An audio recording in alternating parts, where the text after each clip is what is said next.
McGregor. Did Cruz was the Cruz one interim title, or they just because they had to take his belt because he was hurt all the time. So it was just it was the real belt. McGregor had an interim title, right? That's whenever Aldo kept pulling out of those fights. Yeah. Holloway now has an interim title because Aldo won the interim title over Frankie Edgar, but then when Conor won the 155-pound division, they made Aldo the full-on champion. Oh, yeah. And then, I was trying to figure so out now his interim title is not so you have interim anymore. You have two interim guys, basically. They're going to fight each other. They're going to fight each other for the unified. But Aldo's the full-on champion now. And then now you got last year when Jones came back and I pulled out of the fight, he won an interim title. When I wasn't able to fight in December, they were going to do Rumble versus Musasi for an interim title. So... Has anyone ever won an interim title and then won the regular title? Yes, they have. Verdum did. He beat Kane. Right. So, for me, I think I liked the one with Jones and I because of his dominance over the division for so long. It was better. But some of these interim titles, I don't agree with. Yeah, I mean, the fact that we can't even explain the Holloway Aldo one was... I couldn't remember what happened. I was like, wait, they both have the... Yeah, I think... I don't know. The whole way it's gone now is promotion. Yeah, it's really I think it'd be a crazy. Well, I think it'd be a crazy career to get into because you have literally no control of. It's hard to figure out what the criteria is. They could just lose interest in a whole division all at once. It's all over the place. Conor. So what's scary is like for Team Nurmagomedov, is that Conor really does have this ability to almost decide what he wants to do. If Conor comes back and says, I'm going to fight Nate Diaz again for the third time, and he's going to get a title fight at 155, what do you do? That's I mean, true. Yeah, I so think they could you... jump. Yeah, so even in this case, the interim champion could still get jumped. Then what do you have, though? Do you have Khabib or Tony defending an interim title while Conor and Nate fight for the undisputed title? I don't get it, because as a promotion, Nick, I'm doing it. I'm going, okay, those guys want to fight. They're going to make a ton of money. You have to do it. But is it fair? No. Dennis, I mean, have you noticed a change with the UFC in terms of ranking with the WME purchase? I don't think we've noticed a change. I don't think there's a change. I just think that the whole game has changed since I got into it. It's like a way different world than it was when I first started back in 2009. It's going the way of boxing, kinda, right? In that it's not as good at developing up and coming guys. It's just latching onto a few guys. I'm for anything that's good for Nate Diaz. So I would hate to see Khabib or Ferguson not get the next title shot. They're deserving. Very. But I think Nate's just one of those guys where you just want good things to happen to him. So if he gets a big payday, and it's almost like the way the whole Conor Nate fights has been edited, where it's almost like, and he knew it probably going into the second one. They're going to make it like the first one never happened. It's like the Warriors and the Cavaliers, right? Like it's almost like Cleveland fans forgot that the Warriors beat them to win the championship the year before, and all that mattered was this 3-1 comeback. And it's like that's kind of like, and I think that would be a weird thing for me to see if I was in it. Like, in a way, it's great, right?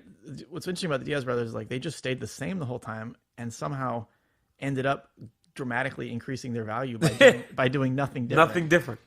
But at the same time, it'd be just disheartening to kind of for different reasons, but like Woodley says, it'd just be disheartening to see the promotion favoring someone else, whether it's through promotion or clearly wanting them to win. And it sounds like, as a fighter, you'd say, hey, I can understand why fans would want to see X, Y, or Z happen. Yeah. And that may not be in my best interest. I can understand it, but it still would suck if you were the fighter that was so for me, I think you kind of want chaos, and the most chaos would be Diaz McGregor 3. Diaz, and then Diaz, just if Diaz won and just being imagine if Diaz was in charge. It would be terrible. I love Nate, but it would be hard.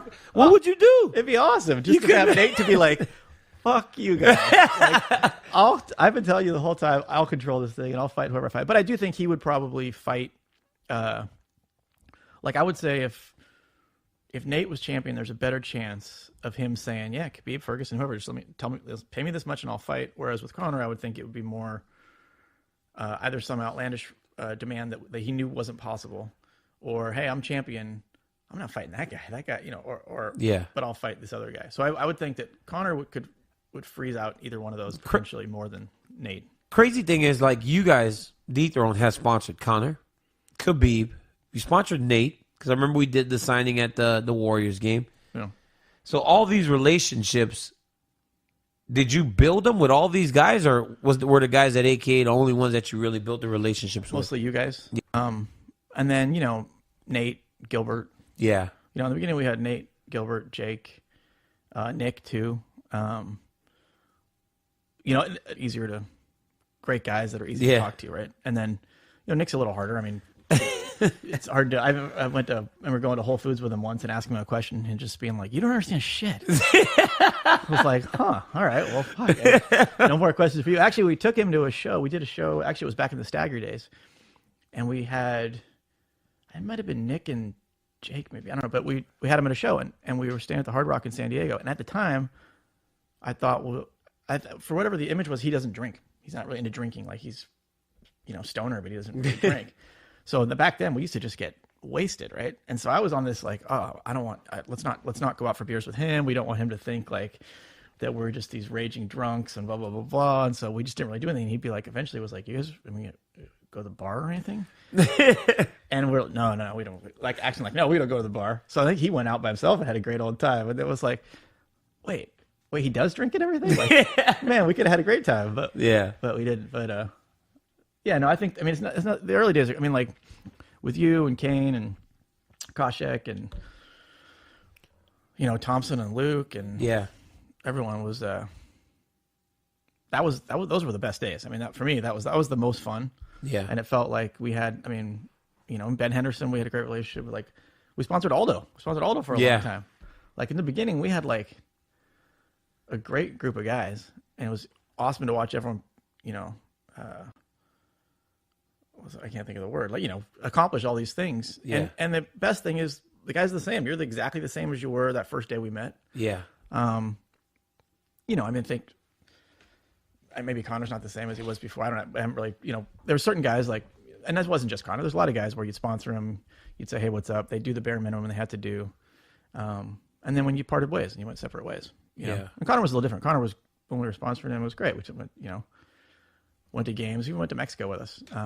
But to Conor's eyes, it's and when you're done, you're done. And if you're not paying me, you're not seeing me. So that kind of thing. But it's amazing what he's done too. I remember him telling me these things he was going to do and just being like, "Come on." And then but the thing was, he wasn't afraid to make a fool of himself. Yeah, he said all these outlandish things, and he could have looked like the biggest fool in mixed martial arts history. And he didn't, because he actually accomplished them. So the most impressive thing was how he bounced back from losing to Nate. Yeah, like that was the moment where it was like, oh man, everyone was like, oh, you got this ego that might have this unmatched ego, right? And is he going to be able to handle a loss? And he didn't really come across with any like excuses. Just, he all of a sudden Nate was 8 feet tall and weighed 300 pounds. But like other than that, he was just like, yeah, I'm going to come back and start training and fight again. So I think the second fight, regardless of what you think of, he put a video out yesterday that was just all slow motion of him getting into a private jet and sitting in the hood of a car. And you get all the comments going like, dude, you rented a jet to go from Vegas to LA and you rented a car. Like, whether that he's taking the Mayweather playbook right on that. And I think that's the thing about him. He's really, I believe he sits there, studies like, what's the best way for me to advance my career step by step? Yeah. Which is smart. He's smart. But how he, the heart he showed in that fight, whether you think Nate won or Conor won, like the heart he showed was, you can't, it's not just like all flash. There's substance there. There's some substance there, because he also came back with a game plan. Knew that Nate doesn't really check kicks, so he kicked a lot. Changed that up completely. He knew that he had to kind of pace himself a little bit better than he did the first time. So you saw him actually not as overzealous with his punches. wasn't throwing as hard every single shot. So, yeah, there's a lot of substance to Conor McGregor. People, you don't do what he's done without being a fantastic fighter, too.